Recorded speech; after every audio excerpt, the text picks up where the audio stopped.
Shalom, selamat pagi jemaat Tuhan. Berjumpa kembali dalam Doa Pagi Online.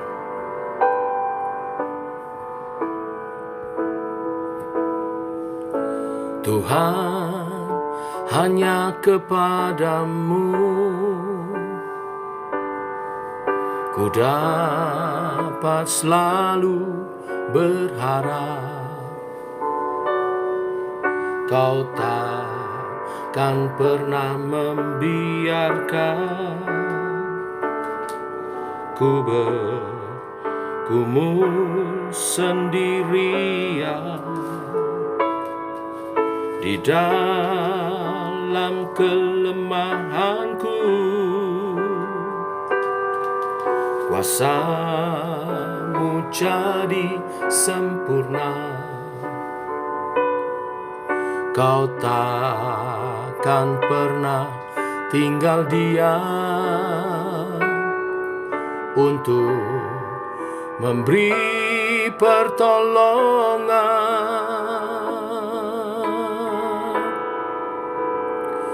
Tuhanku berkuasa untuk melakukan perkara yang besar. Dia ajaib bagiku.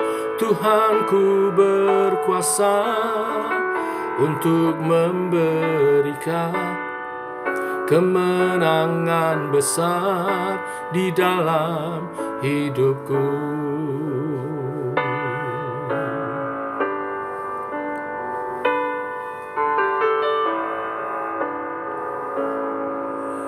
Tuhan, hanya kepadamu ku dapat selalu berharap. Kau takkan pernah membiarkan ku bergumul sendirian di dalam kelemahanku. Kuasa-Mu jadi sempurna. Kau takkan pernah tinggal diam untuk memberi pertolongan. Tuhanku berkuasa untuk melakukan perkara yang besar. Dia ajaib bagiku. Tuhanku berkuasa untuk memberikan kemenangan besar di dalam hidupku. Tuhanku berkuasa untuk melakukan perkara yang besar. Dia ajaib bagiku. Tuhanku berkuasa untuk memberikan kemenangan besar di dalam hidupku. Kemenangan besar di dalam hidupku. Kemenangan besar di dalam hidupku. Oh, Tuhanku berkuasa.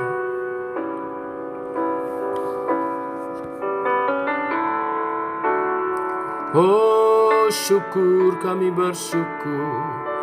Kau Allah yang setia, Kau Allah yang berkuasa. Tak Kau tinggalkan umat-Mu,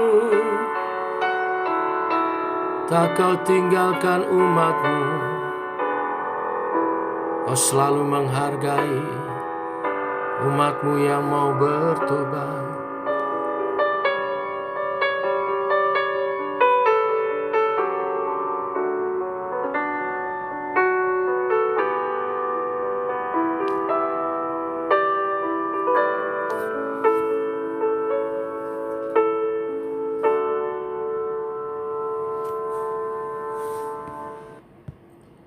Tiba waktunya untuk kami merenungkan firman-Mu.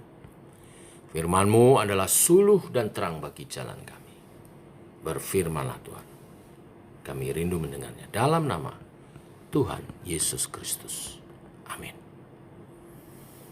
Bapak Ibu, kita lanjutkan renungan firman Tuhan pagi hari ini. Kita sampai pada 2 Tawarikh pasal 36, pasal terakhir dari 2 Tawarikh. Ada 23 ayat, kita baca seluruhnya. Rakyat negeri menjemput Yoahas anak Yosia dan mengangkat dia menjadi raja di Yerusalem menggantikan ayahnya.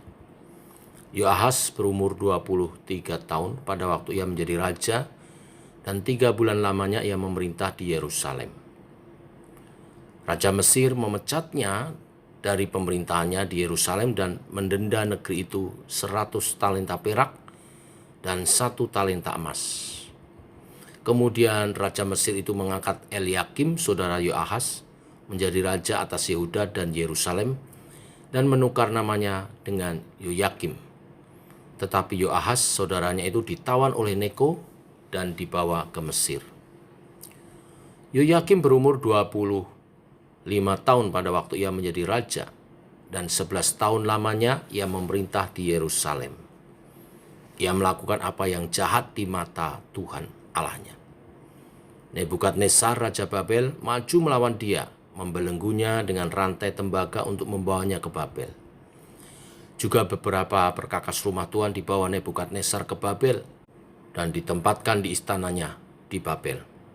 Selebihnya dari riwayat Yoyakim, segala kekejian yang dilakukannya dan kesalahan yang ada padanya sesungguhnya semua itu tertulis dalam kitab raja-raja Israel dan Yehuda.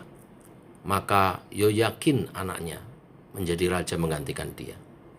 Yoyakin berumur 18 tahun pada waktu ia menjadi raja, dan 3 bulan 10 hari lamanya ia memerintah di Yerusalem. Ia melakukan apa yang jahat di mata Tuhan. Pada pergantian tahun, Raja Nebukadnezar menyuruh membawa dia ke Babel, beserta perkakas-perkakas yang indah-indah dari rumah Tuhan. Dan Sedekia, saudara ayah Yoyakin, menjadi raja atas Yehuda dan Yerusalem. Sedekia berumur 21 tahun pada waktu ia menjadi raja, dan 11 tahun lamanya ia memerintah di Yerusalem. Ia melakukan apa yang jahat di mata Tuhan Allahnya, dan tidak merendahkan diri di hadapan Nabi Yeremia yang datang membawa pesan Tuhan. Lagi pula ia memberontak terhadap Raja Nebukadnezar yang telah menyuruhnya bersumpah demi Allah. Ia menegarkan tengkuknya dan mengeraskan hatinya dan tidak berbalik kepada Tuhan Allah Israel.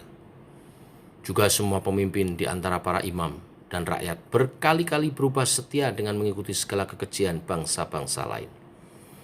Rumah yang dikuduskan Tuhan di Yerusalem itu dinajiskan mereka. Namun Tuhan, Allah nenek moyang mereka, berulang-ulang mengirim pesan melalui utusan-utusannya, karena ia sayang kepada umatnya dan tempat kediamannya. Tetapi mereka mengolok-olok utusan-utusan Allah itu, menghina segala firman-Nya dan mengejek nabi-nabinya. Oleh sebab itu murka Tuhan bangkit terhadap umatnya, sehingga tidak mungkin lagi pemulihan. Tuhan menggerakkan raja orang Kasdi melawan mereka. Raja itu membunuh teruna mereka dengan pedang dalam rumah kudus mereka, dan tidak menyayangkan teruna atau gadis, orang tua atau ubanan. Semua diserahkan Tuhan ke dalam tangannya. Seluruh perkakas rumah Allah yang besar dan yang kecil, serta harta benda dari rumah Tuhan, serta benda raja dan harta benda para panglimanya, semuanya dibawanya ke Babel. Mereka membakar rumah Allah, merobohkan tembok Yerusalem, dan membakar segala puri dalam kota itu dengan api, sehingga musnahlah segala perabotannya yang indah-indah.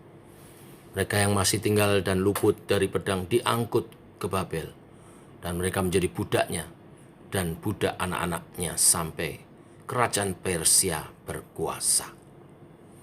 Dengan demikian genaplah firman Tuhan yang diucapkan Yeremia, sampai tanah itu pulih dari akibat dilalaikannya tahun-tahun sabatnya, karena tanah itu tandus selama menjalani sabat, hingga genaplah 70 tahun. Pada tahun pertama zaman Kores, raja negeri Persia, Tuhan menggerakkan hati Kores, raja Persia itu, untuk mengenapkan firman yang diucapkan oleh Yeremia, sehingga disiarkan di seluruh kerajaan Kores secara lisan dan tulisan pengumuman ini. Beginilah perintah Kores, raja Persia. Segala kerajaan di bumi telah dikaruniakan kepadaku oleh Tuhan, Allah semesta langit. Ia menugaskan aku untuk mendirikan rumah baginya di Yerusalem, yang terletak di Yehuda. Siapa di antara kamu termasuk umat Tuhan, Allahnya menyertainya, dan biarlah ia berangkat pulang. Sampai di sini pembacaan firman Tuhan. Bapak Ibu, kitab 2 Tawarikh ditutup dengan tidak happy ending. Tetapi kehancuran Yehuda dan raja-raja terakhirnya.